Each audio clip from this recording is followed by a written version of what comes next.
Now I would like to tell you about Saint Germain, the hierarch of the Age of Aquarius, because he is our great friend and teacher. What I'm about to tell you is said in greater detail in this book, Lords of the Seven Rays, which talks about the masters who teach us to walk a path of personal Christhood on each of the seven rays.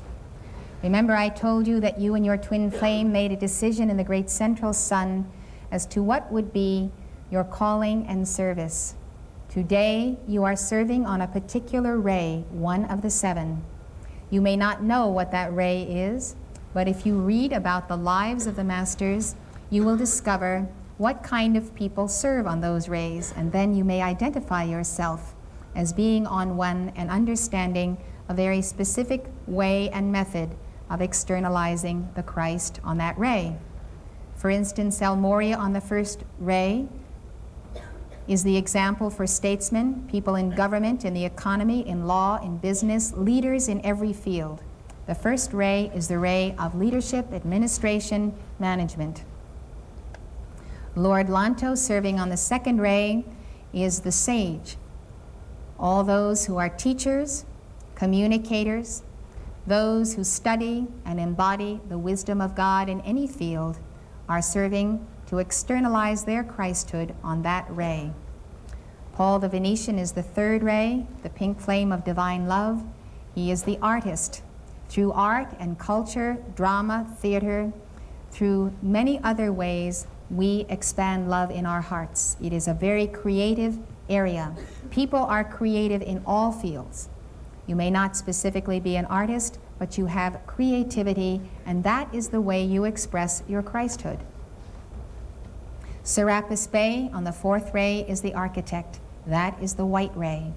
Those who love excellence and desire to perfect themselves in any area, those who delight in bringing into form the perfection of the geometry of God. The white light is the light of the Divine Mother, and those who have devotion to the Divine Mother in any field serve on this ray.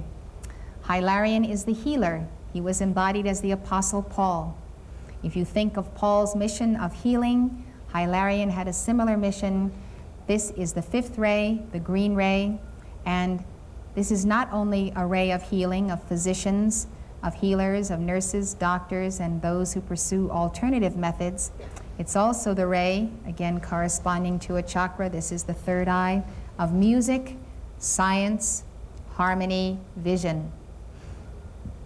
Wherever you are expanding those areas, you find yourself serving on that ray.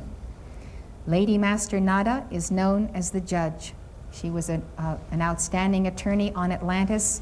In another lifetime, she had a healing temple, the defender of the poor and the oppressed. This is Jesus' ray, the sixth ray. It is purple and gold.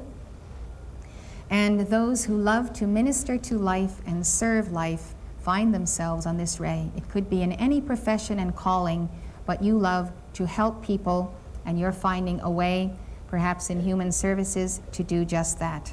You could be a psychologist, you could be anyone from a waiter to someone at the top levels of industry. Then you have Saint Germain, who is the alchemist on the seventh ray, and he is the one who embodies freedom, divine justice, mercy, and the seventh ray is also a ray of science, the priesthood of Melchizedek, and so forth. Now, all of us have some development of each of those rays, so if you heard of yourself on all seven rays and wondering where you belong, that is precisely the point. You do have development and achievement on all the rays, and what you will discover is the ray that really leads and is ahead, where you have the most development and the most ability. And you will find that your desire to serve God is best achieved by developing the skills, the disciplines, and the inner light and quality of that particular ray. It's like having a major in college. You also have a minor, and the minor might be the next ray on which you have the greatest excellence. So rather than telling you a little bit about each of these lords, I decided this evening to tell you a lot about one. And so the one I chose to speak to you about is our beloved Saint Germain, so that we can appreciate his position in America and in the planet today, and just how crucial the hour is.